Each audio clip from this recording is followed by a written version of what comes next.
فأنا ناصح لإخواني بالصدع بالحق تبيض وجوههم. السكوت في مسألة الحزبية يضرها، فاصدع بما تؤمر وأعرض عن المشركين. سلامي على دماج ورجالها والشيخ يحيى ودار العلم يا سعد بانيها. بسم الله الرحمن الرحيم. الحمد لله حمدا كثيرا طيبا مباركا فيه كما يحب ربنا ويرضى.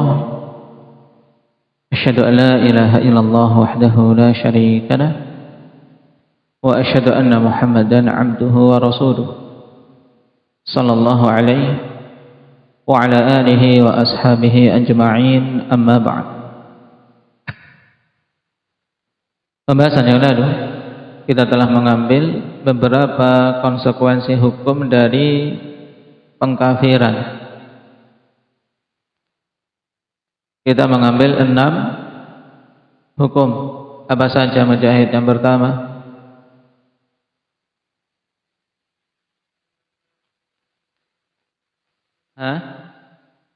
yang pertama, pengkafiran itu mengharuskan apa?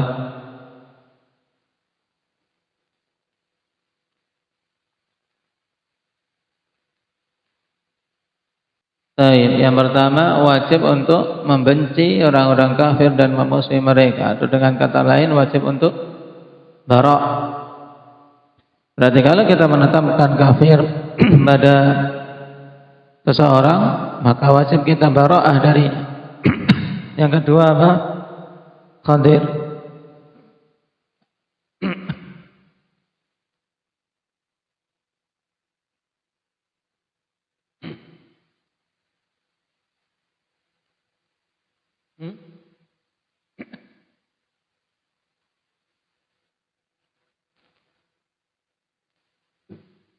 Baik, yang kedua, tidak boleh ikut serta dalam pengurusan mayatnya kalau dia mati.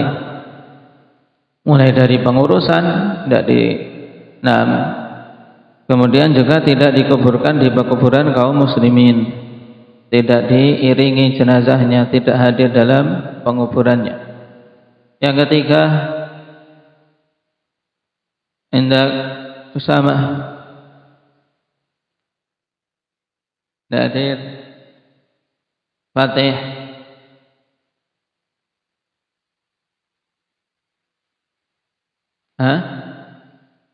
tidak saling mewarisi. Si kafir ini tidak bisa mewariskan hartanya kepada muslim, dan muslim tidak bisa mewariskan hartanya kepada si kafir. Yang keempat, Muhammad Aceh,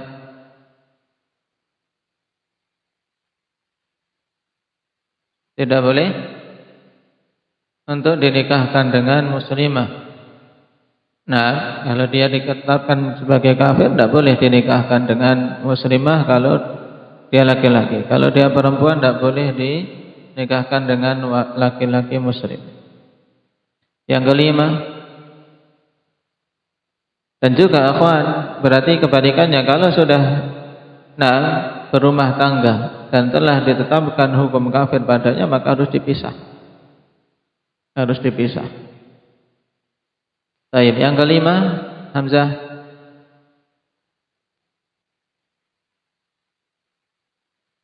Wajibnya hijrah dari negeri kafir menuju negeri kaum muslimin. Jika memiliki kemampuan. Baik. Yang keenam, Akbar, tidak boleh memulai mengucapkan salam kepadanya. Kalau dia memberi salam, bagaimana? Kalau si kafir memberi salam, bagaimana?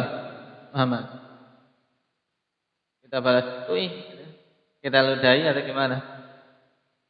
Dijawab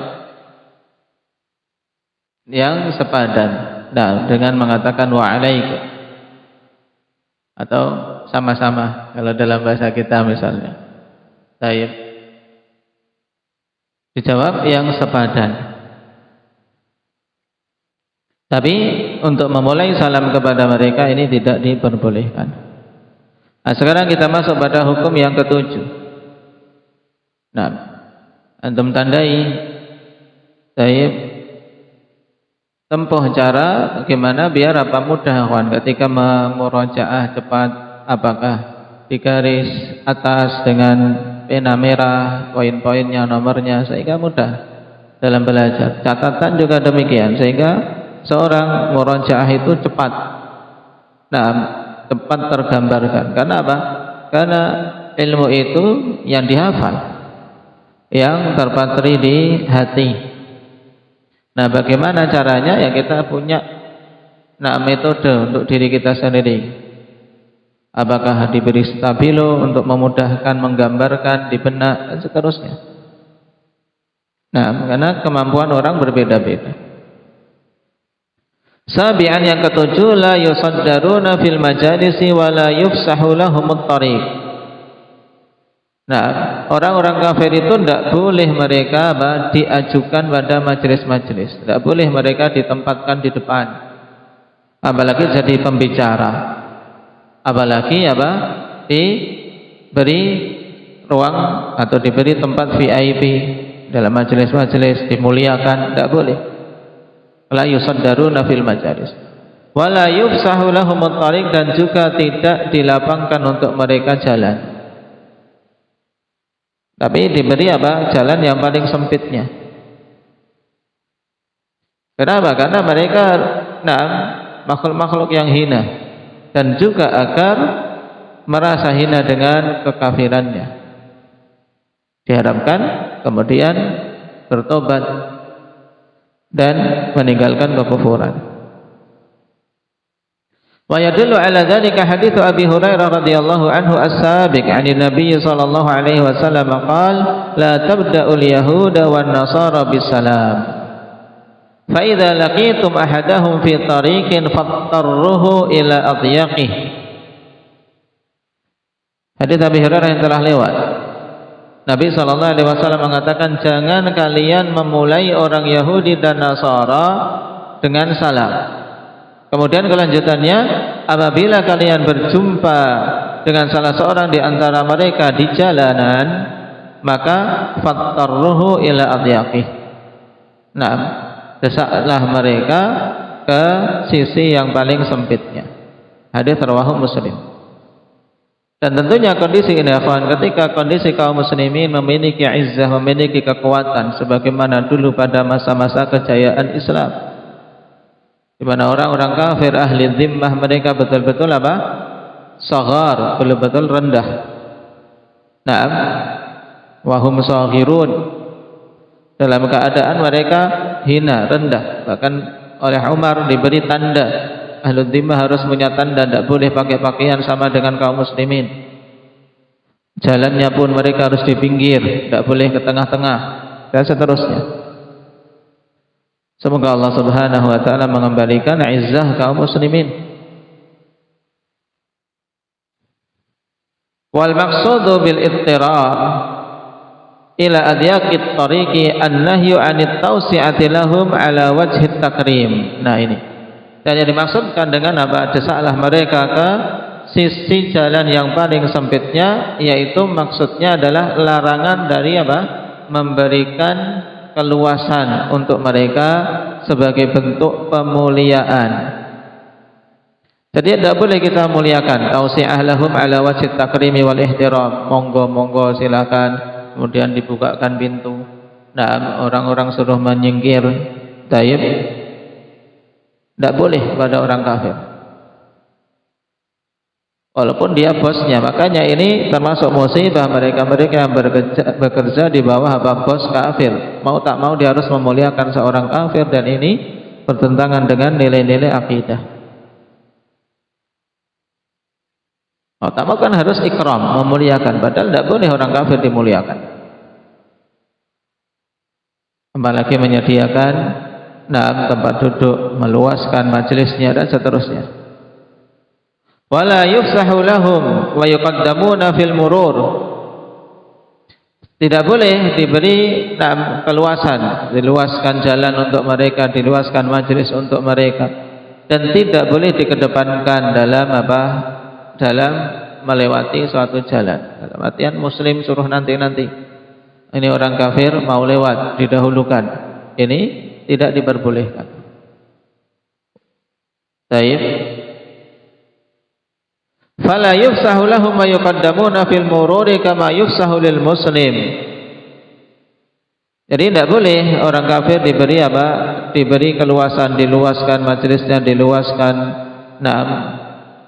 tempat untuk dia berjalan dan dikedepankan lewat sebagaimana hal ini dituntut dan dianjurkan untuk diberikan kepada orang muslim. Orang muslim kita diperintahkan untuk apa? Untuk meluaskan majelis baginya, mengedepankan dia, memuliakannya. Tapi untuk kafir tidak. Sampai di sini diberi komah. Qala wa laysal maqsudu bil hadithi annahum yumna'una minal murur. Nah, ini penting, tanbih ini penting. Bukan maksud dari hadis bahwasanya mereka dihalangi dari apa? Lewat. Antum jalan kemudian ada orang kafir, antum pepet songkol biar jatuh ke selokan, tidak boleh. Nah, bukan itu maksudnya. Bukan kemudian dihalang-halangi, dipepet, tidak. Tapi maksudnya kita tidak boleh apa tadi? Jabir,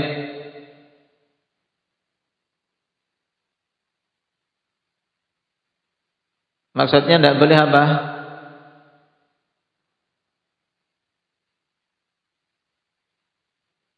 Senyum-senyum tak kira paham, Tidak boleh apa, Pak? Tidak boleh melapangkan jalan untuk mereka atau majelis untuk mereka. Baik. Yang ini disyariatkan untuk kaum muslimin. Kita disyariatkan untuk melapangkan jalan bagi kaum muslimin.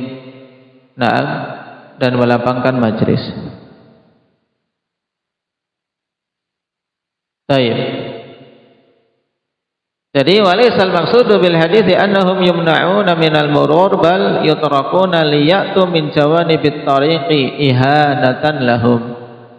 Jadi bukan maksud dari hadis ini mereka itu dihalangi dari lewat, tidak, tapi dibiarkan untuk datang lewat dari apa? Dari sisi jalan, yaitu dari pinggir. Ihanatan lahum sebagai bentuk ihanah, sebagai bentuk apa? Perendahan dan penghinaan bagi mereka, karena mereka sehina-hina makhluk. Ulaika hum syarrul bariyah. Baik. Ini hukum yang ke-7. Kemudian yang ke-8, adamu tamkinihim min dukhulil haramil makki. Yang ke-8, tidak boleh memberikan peluang bagi mereka untuk masuk ke haram al-makki. Ke tanah haram Mekah. Ya, ke kota Mekah, tidak boleh mereka masuk sana.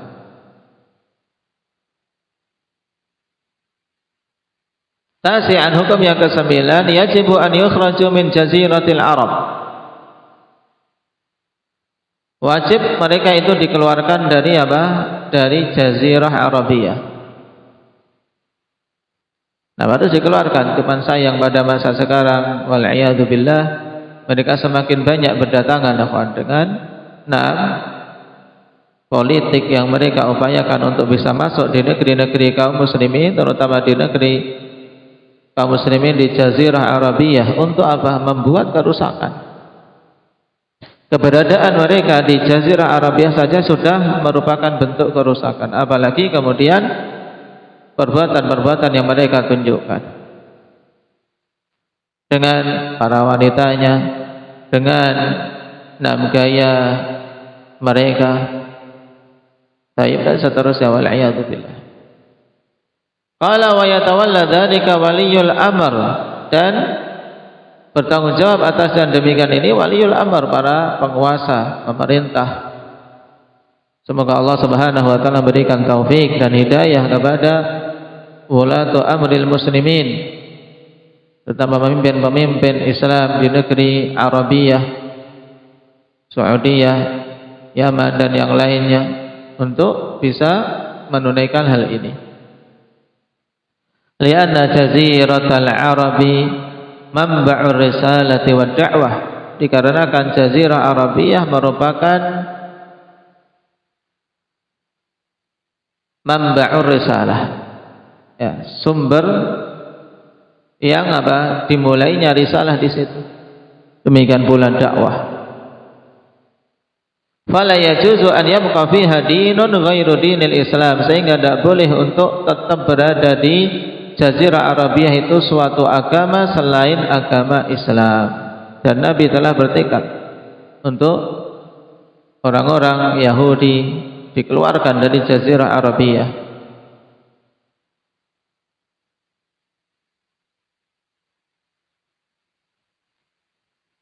Ashiran, yang ke-9, ke-10.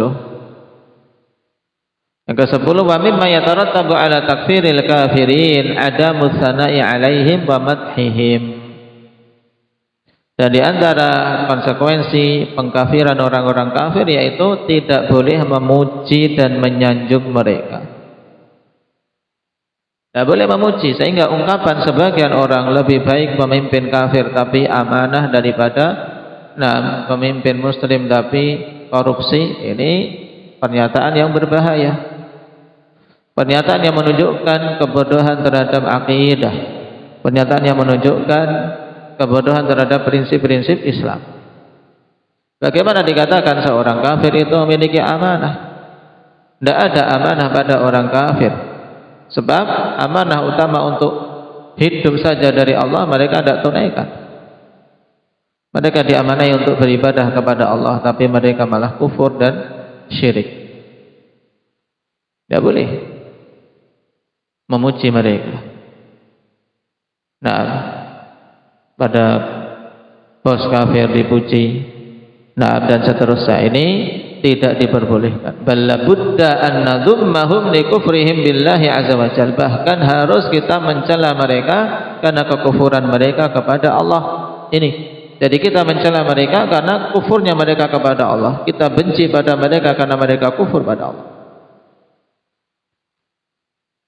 Nah, karena itulah dulu Imam Ahmad diriwayatkan mengatakan, aku tidak mampu untuk melihat kepada seorang Nasrani, tidak mampu diriku untuk melihat pada seorang Nasrani.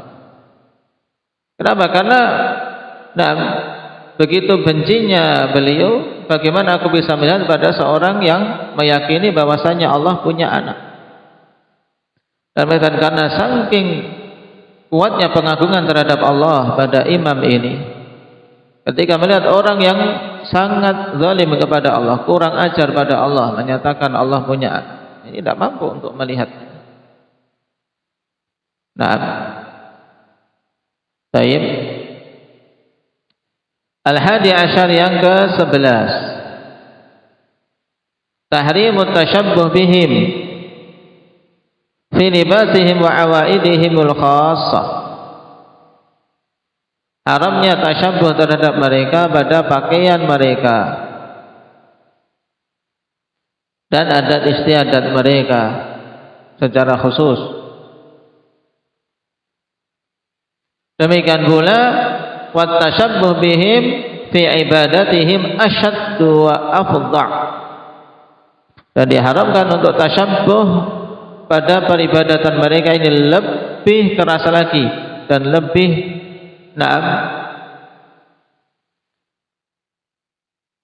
parah kalau sampai terjatuh dalam tasyabbuh terhadap peribadatan. Kenapa? Li'anna tasyabbuh bihim fil zahir yadullu ala mahabbatihim fil batin.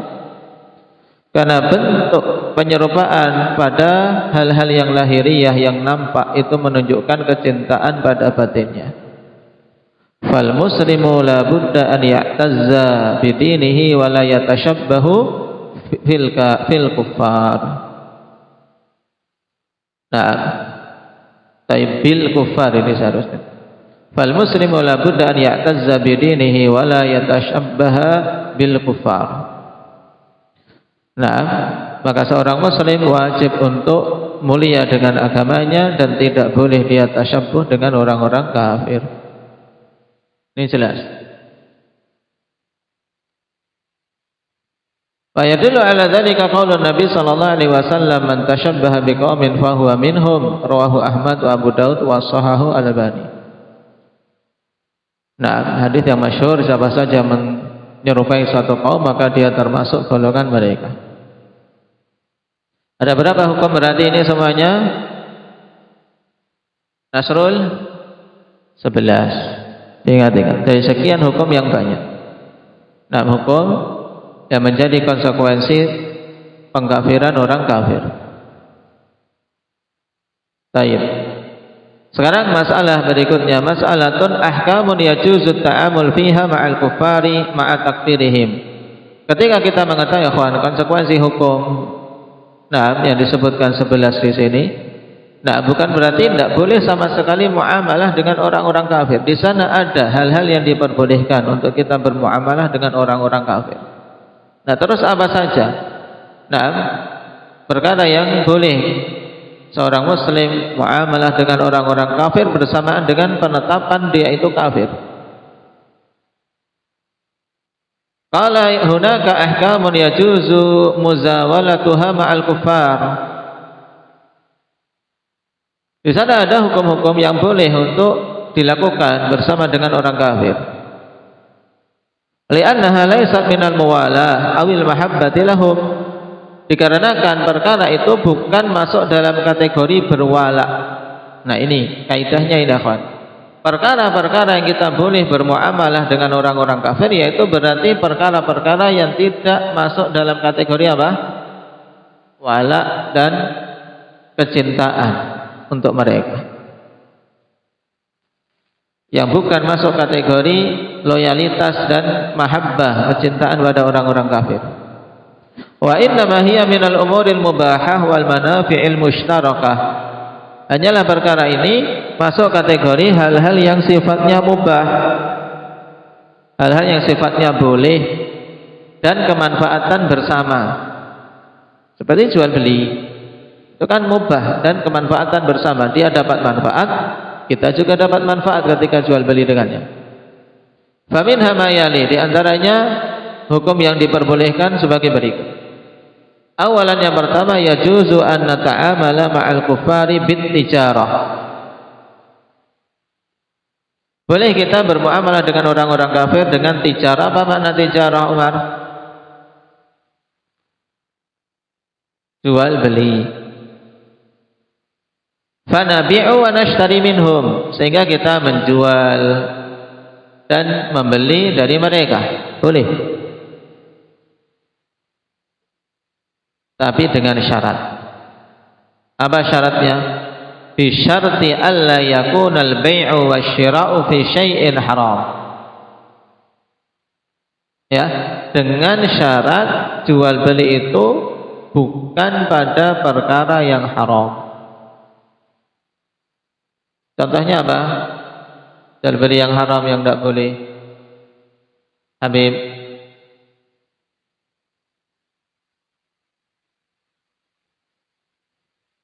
jual beli apa? Apa contohnya?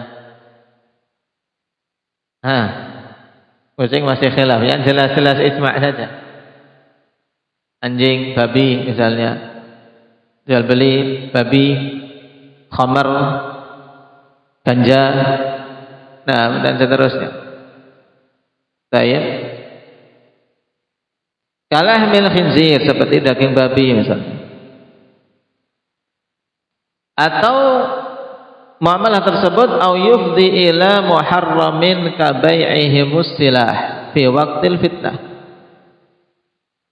Ya, syaratnya tadi tidak boleh jual beli itu pada sesuatu yang haram atau sesuatu yang mengantarkan kepada keharaman.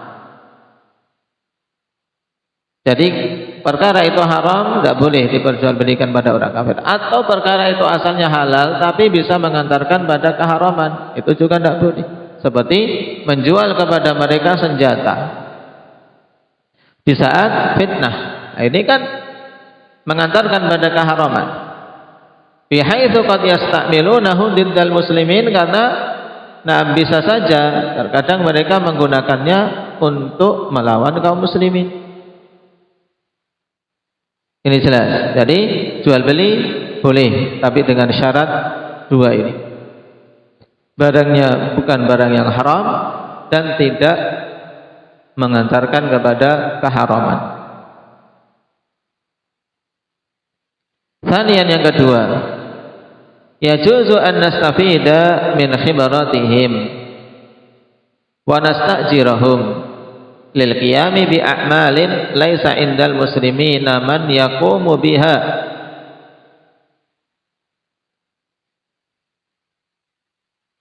Boleh untuk mengambil faidah dari keahlian mereka dan menyewa mereka, mempekerjakan.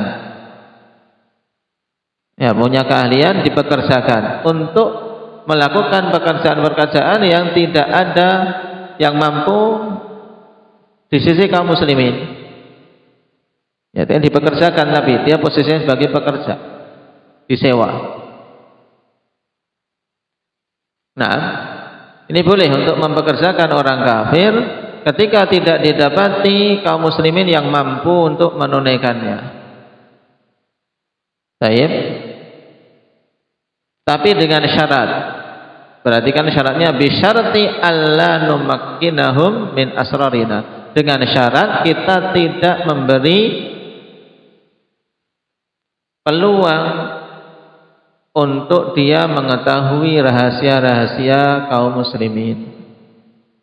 Nah, dipekerjakan tapi di bagian apa? Mengaudit data rahasia kaum muslimin misalnya. Ya, ini tidak boleh. Nah, saya pada rencana-rencana kaum muslimin. Nah, ini tidak boleh. Nah, pokoknya dipekerjakan pada hal-hal yang kaum muslimin memang butuh, tapi dengan syarat apa? Tidak pada hal-hal yang merupakan rahasia kaum muslimin. Salisan, yang keempat. Ya. Hah? Yang berapa? Ketiga. Nah, siapa yang ngantuk? Salisan, yang ketiga. Ya juzu an na'qida ma'ahumul mu'ahadat. Boleh untuk kita membuat ikatan perjanjian bersama mereka. Boleh apa? Abdullah? Membuat ikatan perjanjian. Tapi idza kana fi dzalika maslahatun lil muslimin. Apabila ada padanya kemaslahatan bagi kaum muslimin. Kalau tidak ada kemaslahatan, boleh tidak, Bapak? Siapa itu? Sakif? Tidak boleh. Aw annal muslimina la yastati'una qitalal kuffar. Atau kaum muslimin tidak mampu untuk memerangi orang-orang kafir sehingga butuh kita membuat perjanjian agar tidak termandarati. Boleh. Fatajuzu musalahatuhum, sehingga boleh untuk berdamai dengan mereka. Daf'an li syarrihim wa dhararihim hatta takuna lahum man'ah. Boleh untuk berdamai dengan orang-orang kafir, membuat perjanjian damai dengan mereka sebagai upaya untuk menolak keburukan mereka dan kemandaratan mereka sampai kaum muslimin memiliki kemampuan untuk membela diri. Hatta takuna lahum man'ah, atau hatta takuna lahum man'ah, sehingga apa? Mereka ada sesuatu yang bisa membatasi, mencegah untuk berbuat aniaya, berbuat sewenang-wenang pada kaum muslimin karena ada perjanjian. Berarti inti perkara ketiga ini apa? Boleh membuat perjanjian dengan orang-orang kafir selama ada maslahat bagi kaum muslimin. Itu intinya. Nah, contohnya misalnya perjanjian damai. Nah, di mana kaum muslimin belum mampu untuk mengalahkan mereka. Tapi perjanjian damai ini, akhwan, tidak boleh selama-lamanya. Kalau perjanjian damai secara abadi, maka ini tidak diperbolehkan. Kenapa? Karena konsekuensinya akan menghilangkan syariat apa? Kalau perjanjian damai abadi, Abdul Hafid, syariat jihad akan hilang. Maka perjanjian damai itu sampai waktu tertentu, sebagaimana dicontohkan oleh Nabi SAW dalam perjanjian apa? Perjanjian apa, Abdurrahman? Perjanjian damai Rasulullah bersama orang-orang kafir.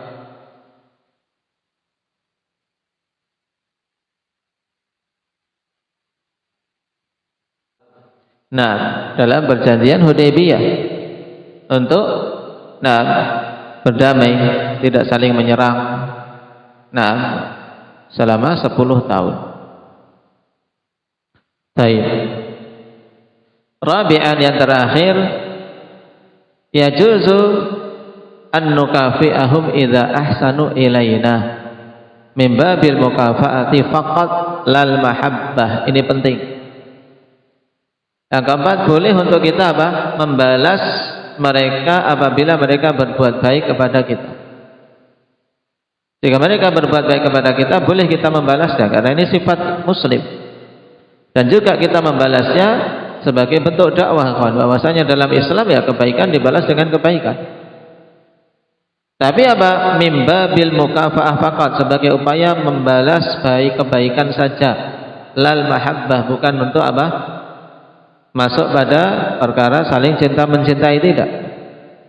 Karena orang-orang kafir, akhwan, juga diantara metode mereka ya tadi ini, menyebar kebaikan secara lahiriah, walaupun sebenarnya mereka sangat benci kepada kaum muslimin, tapi upaya untuk dakwah, seperti kasus kristenisasi yang marak, upaya mengkristenkan orang miskin, orang yang sakit, dibiayai, biaya rumah sakitnya ditolong.